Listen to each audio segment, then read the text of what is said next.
there's a lot of y'all who voted Democrat, who had issues with Trump. Not even that you even know why you had your issues, just the media pushed it. And so you guys hated him. All right, it's all good. But at some point, many of y'all have changed your mind. And you now support Trump, but you're doing it on the sneak. Come on, y'all. Let's own up to it so that we can all support this man together. The hood is waking up. And what I mean by that is the lower income blacks that the Democratic establishment has been holding on to, even they're starting to see through the bull crap. They're starting to even realize that they've been lied to, that they've been pimped out. And a lot of them are not afraid to speak out anymore. This is a problem for the Democrats. These so-called blacks nowadays, we rocking with Trump, man. Even the youth, they know what time it is, man. You know what I'm saying? We ain't gotta have no back and forth debates, no arguments, no none of that. We know who we rocking out with. Listen to this. I ain't never voted a day in my life. Never. I know who I'm rocking with.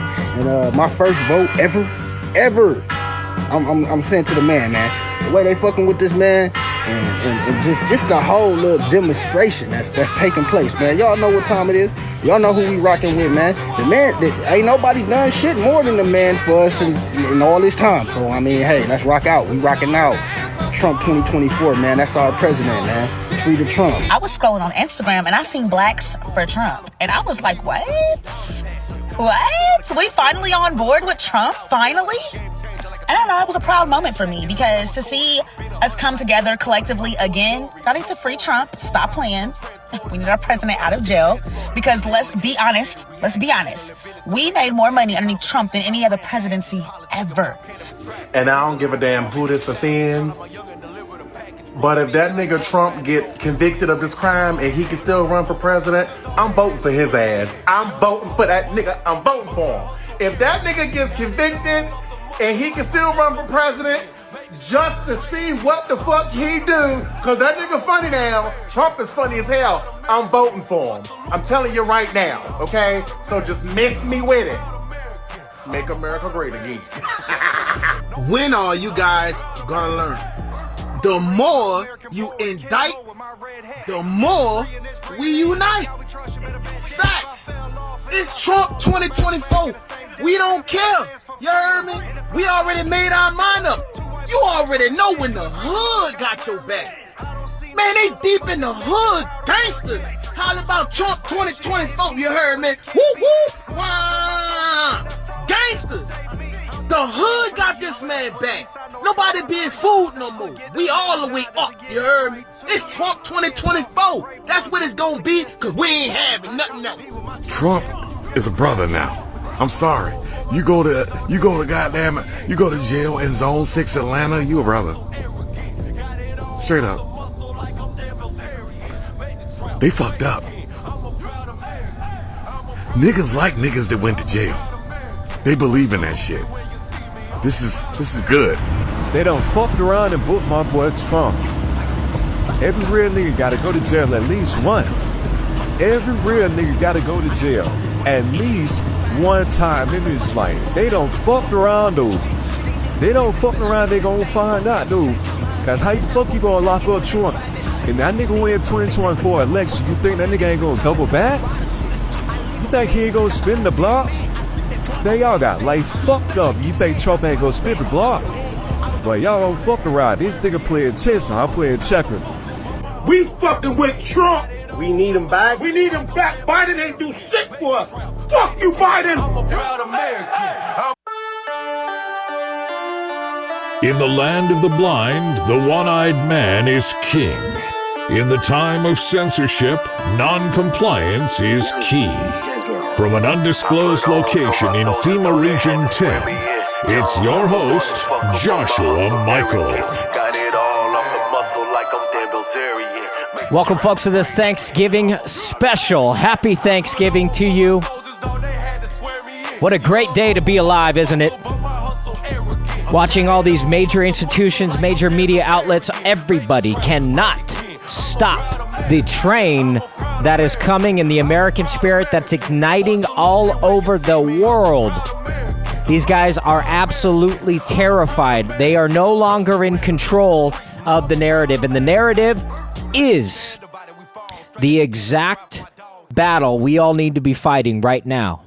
And that's why as we sit around at this Thanksgiving table and we talk, and we all know we have those family members and people that are going to start talking about politics. What a great opportunity to let them know all of the good things that are coming, and the whole narrative is falling apart on every account. Whichever side of the fence that you're on, the main media narrative is falling apart. It's collapsing. These corporations cannot stop what the American spirit is doing. Let me give you an example with Bud Light.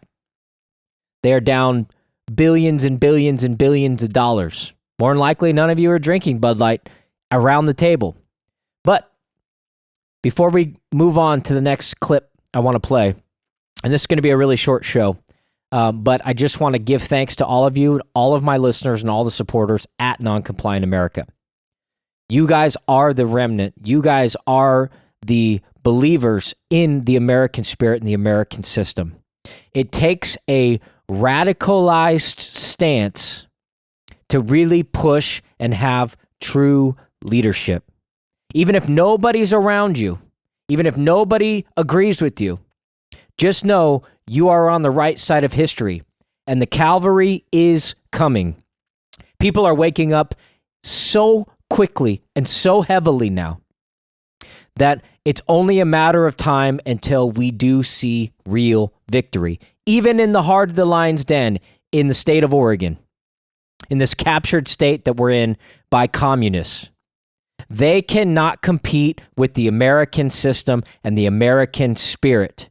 And true capitalism cannot compete with communism, which is why they have to censor and deplatform and debunk and arrest opposition. Oh yes, it is happening. Oh yes, we will see that.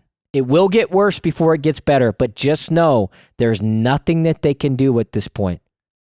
The cat's out of the bag. People understand it. People see it. They're seeing it. It only takes a small percentage, but it's a large percentage now of people that get it.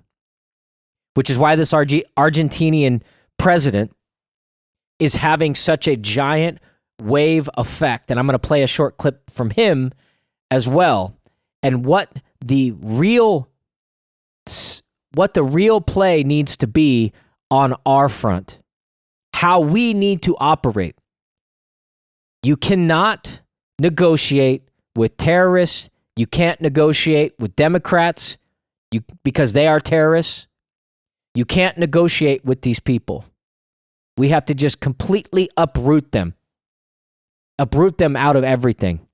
Because any little inch that we give them, they will take a mile, they will manipulate, they will deceive, and do anything that they can to mislead the public. Fortunately, it's not working anymore. The public is not falling into this garbage. I'm going to play one more video. This goes in with the video, the interview I had with Thielman. Some of you heard it last week or the week before.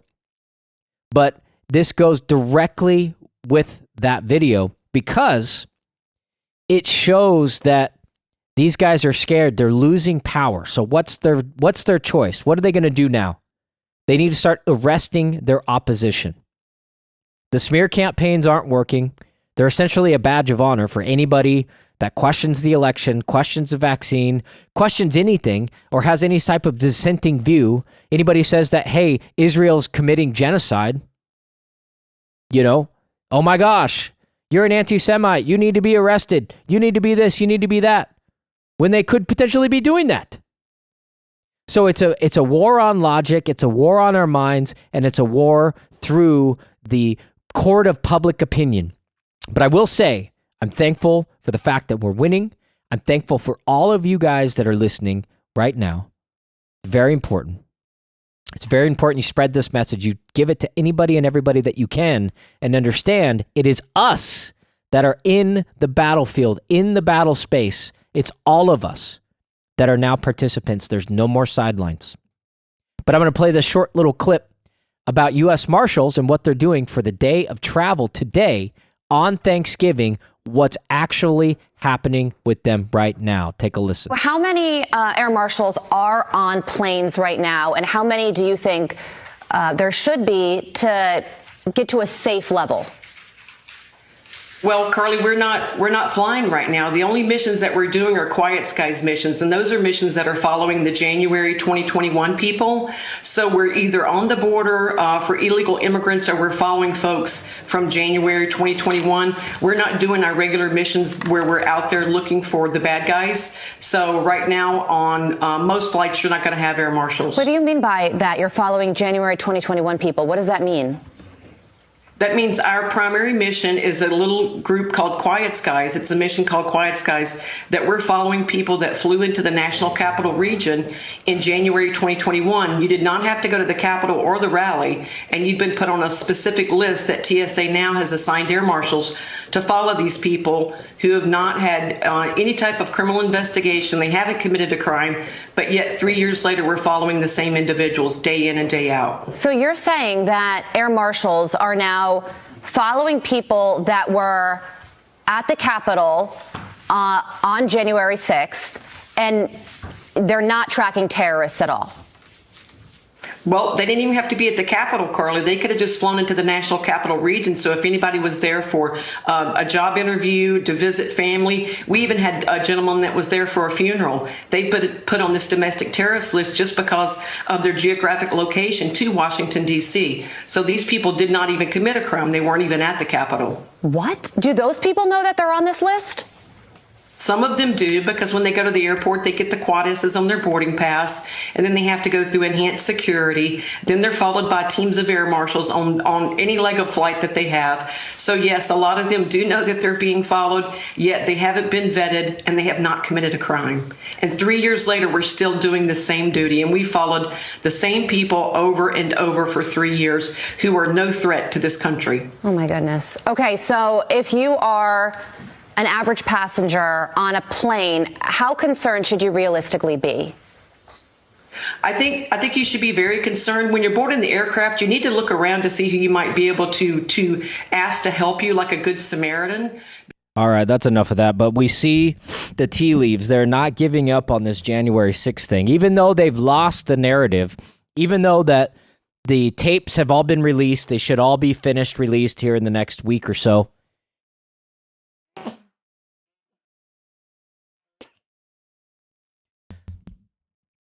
But there you have it.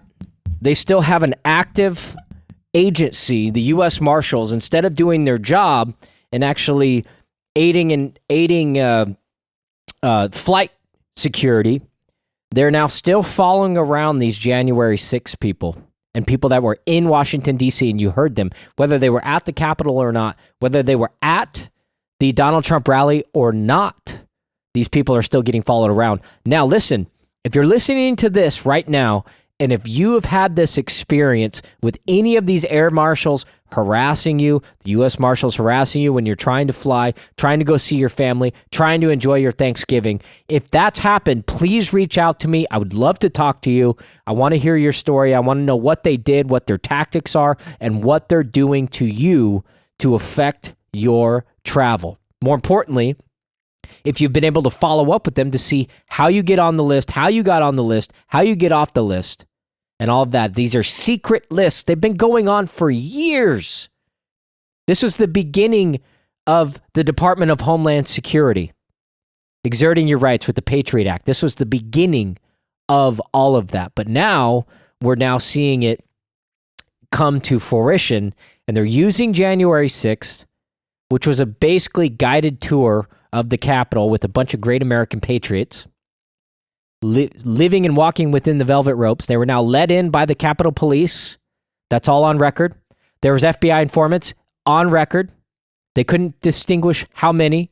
Some say 1,000, some say 1,500. They knew this was going to happen. The National Guard stood down.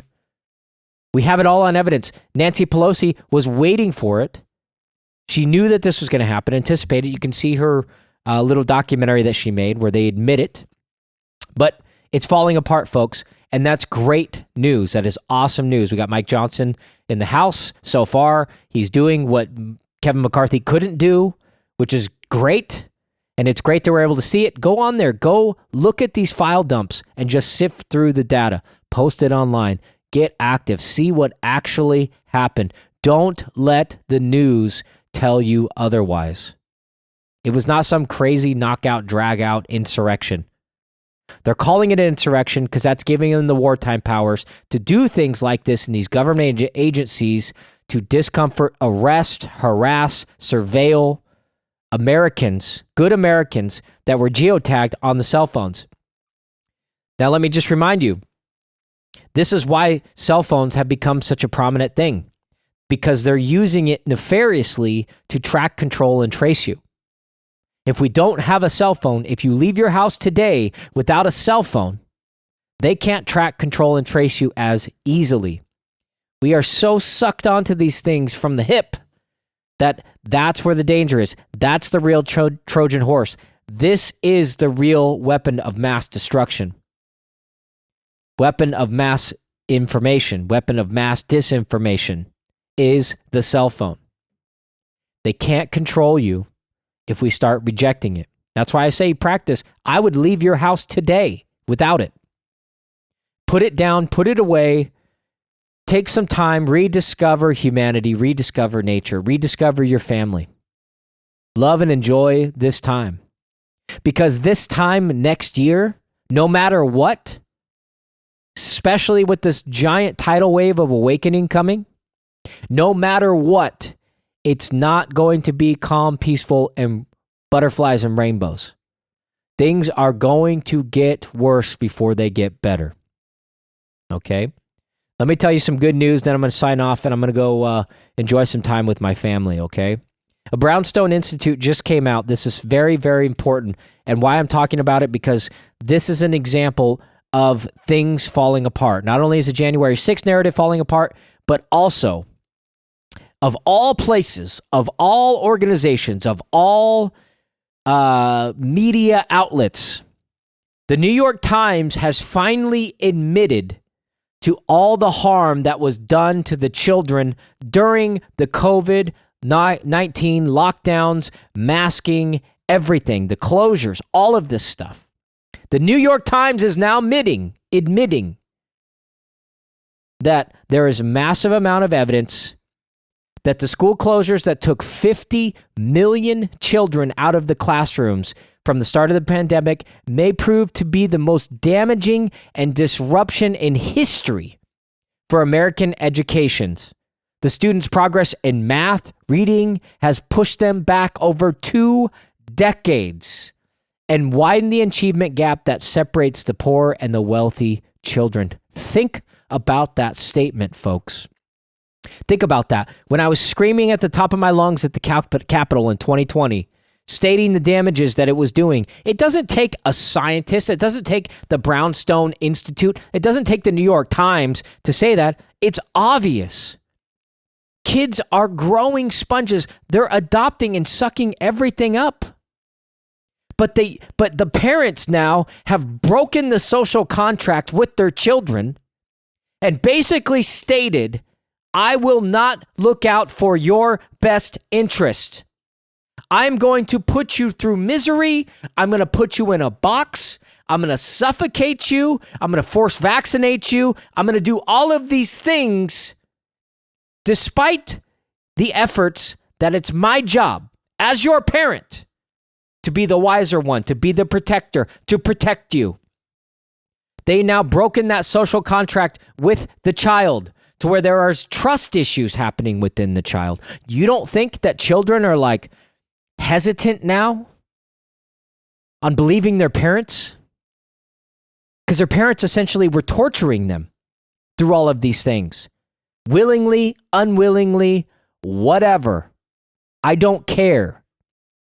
If you let your child go to the school and put a mask on him for 8 hours while he suffocated, suffered, was isolated, massive, massive, massive amounts of damage. And it's not just through academics. They're using academics on a front because that's kind of the binary, two-dimensional element of that. You don't think that there's emotional damage that's tied to all of this? You don't think there's emotional damage?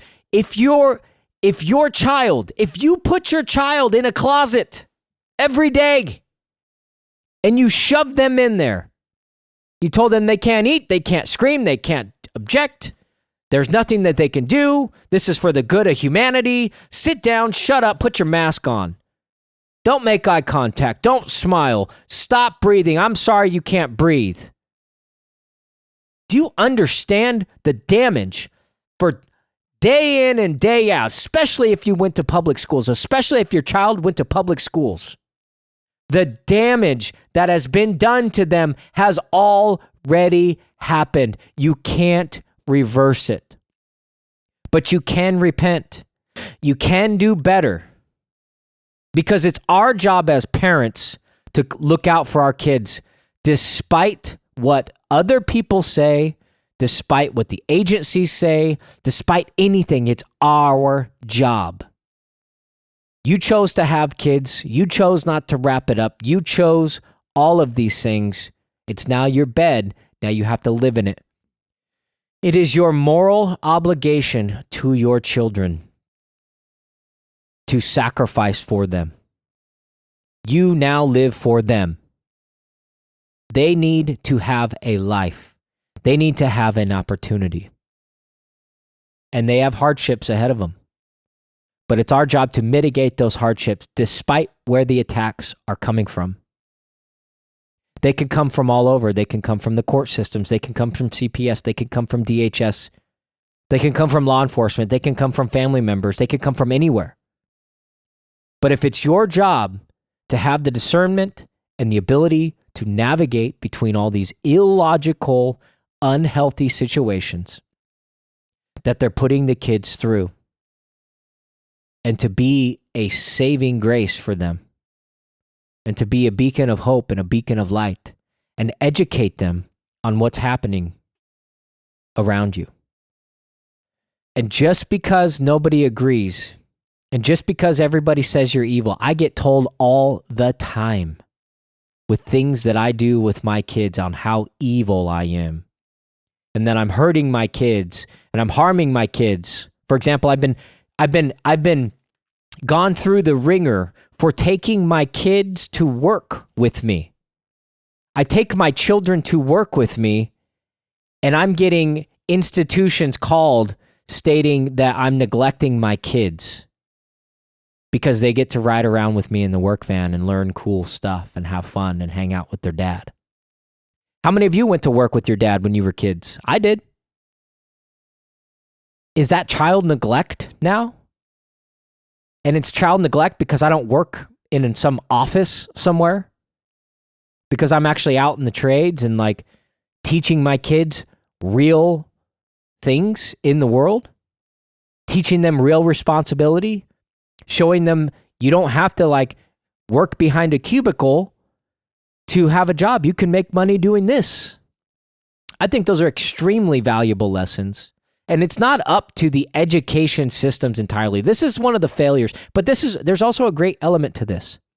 This is what has awoken all the moms that have been in the uproar, fighting back against the schools, getting elected in the school boards and everything else. There's kind of a double-edged sword to this in the sense that it's woken a lot of people up, but it's also expressed the importance and the failures of the education system in its entirety. The education system is not your child's parent. It is not the obligation of the school to teach your child everything that they need to know about life. It's your job as the parent. And if you're getting off work, you're going home, you're turning on the TV, you're eating dinner, you're giving your child an iPad, you're losing. You're losing that child completely to a system that wants to induct your child into this digital space and disconnect them from reality to where they don't know what real love is. They don't know that their parents care about them. They don't ever talk to their parents. But that education system, which is corrupt and dysfunctional, and teaching transgenderism and how to be a puppy and how to be a cat and all these furries walking around with litter boxes in the classrooms and all this garbage.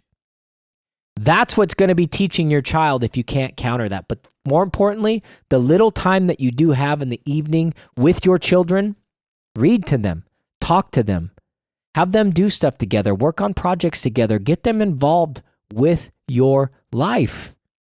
You are the ultimate educator. I don't care if you have a college degree. I don't care if you have a school diploma. I don't care if you've dropped out of high school when you were in 8th grade. That doesn't matter. That doesn't determine you. That doesn't determine your education level, despite what all the liberalism and garbage that's been funneled down your throats stating that you're not worthy if you don't have a college education. Look at what the college educations are doing now to people. They're socially inoculating them and handicapping these kids. Once they get out of college, they don't know anything about life. They were told, hey, I'm going to get a $150,000 a year job now. I got a degree. The government paid for it. Yeah, I'm bankrupt. Yeah, I don't have any money. I have no skills. I have no people skills. I'm always out looking for a handout because I've been getting a handout for 13 years of my life. If you do that, eventually these people aren't going to know how to help themselves. So they're having a hard reality, which is then pushing them right into the hands of socialism because they don't want to work. They don't want to accomplish anything. They don't want to have any type of real sacrifice because they've never had to. They've been able to squeak and squawk like a little birdie. And then the mama bear, AKA the state, AKA the media, AKA the social programs, comes by and puts a little worm in their mouth and then they're good. They've never had to work for anything. So they have these social degenerates that have gone through college, that have all these worthless degrees. They can't find a job because they have no skills. They don't know what it's like to work. They need to take a break every 2 hours for 10 minutes or 15 minutes. They need their safe spaces and safe words and safe programs and protocols. And they can't go up a ladder more than 3 steps because they might fall off and it'd be unreal because they have no balance. They have no anything. So they have no skills. So don't tell me that a college education is the end all be all. It doesn't mean anything anymore. It doesn't mean anything. The social institutions have destroyed most of these college programs. Now you're getting a massive decline in kids getting into the trades, getting into things that actually matter. If you fix light bulbs and you can build a house and you do all of these things, you have value. People want that. People need that. South Park just did an episode on Paramount Plus. I don't know if you guys have seen it. It's phenomenal. It's hilarious, just as it always is. But the social connections that they make, there's these handymen, because nobody knows how to do anything. They all have these college degrees and everything else. And these handymen are like turning into billionaires and charging whatever they want because these people don't know how to fix a hose in their dishwasher or, change a light bulb or shear a wall or, put a window in or fix a window or all of these things that are practical, which everybody used to know, which everybody used to do. Prior to the education system even getting started, and I know I'm going on a tangent, but whatever. Prior to the education system and the school system, in the early 1900s, the 1800s, kids only went to school on Sundays. That's why they call it Sunday school. The rest of the time, they taught and studied at home with their parents. They had structure. They had family. They had family time. And they learned from their grandparents and their parents and their aunts and their uncles and the villages and the people around them. That's where they learned things. And they essentially became self-starters. They indulged in books themselves. They wanted to learn. It wasn't getting shoved down their throat.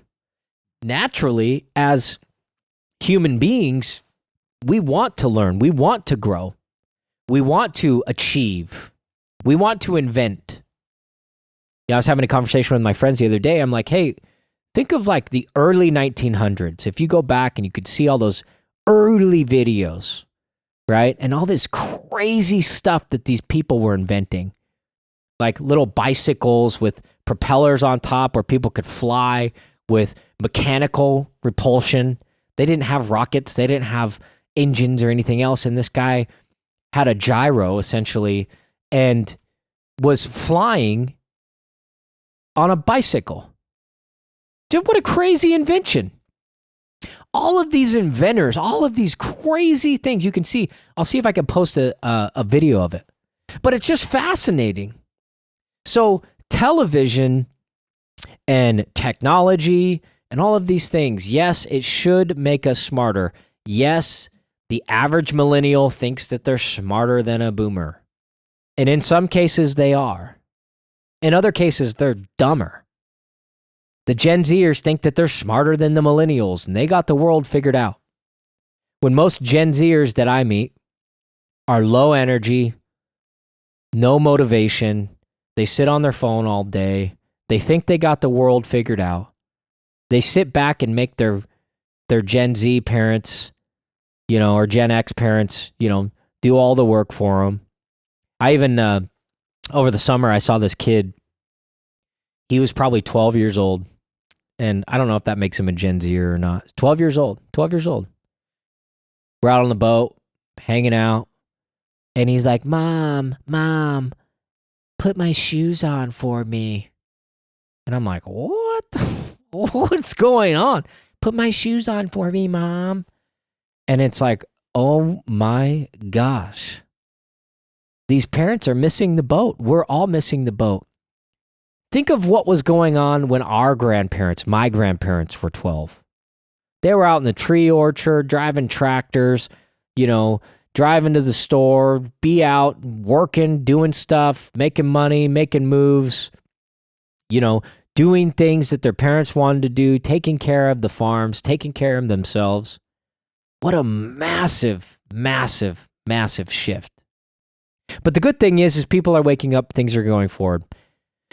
Anyways, thank you guys very much for listening to my rant today. I want to say thank you and God bless you. And may we bless this day and bless your family. And just some interesting things to think about. We will see you this Saturday. I'll be broadcasting on the show. I want to be migrating my radio show to live, so I want to start doing call-ins. I want to hear from you. I want to have you guys call in. But again, thank you guys very much for listening. I'm Joshua Michael, Non-Compliant America. And I hope you have a wonderful day and a wonderful weekend. And please, please, please, please, please, please try to disconnect and enjoy your family and enjoy your time. Thank you.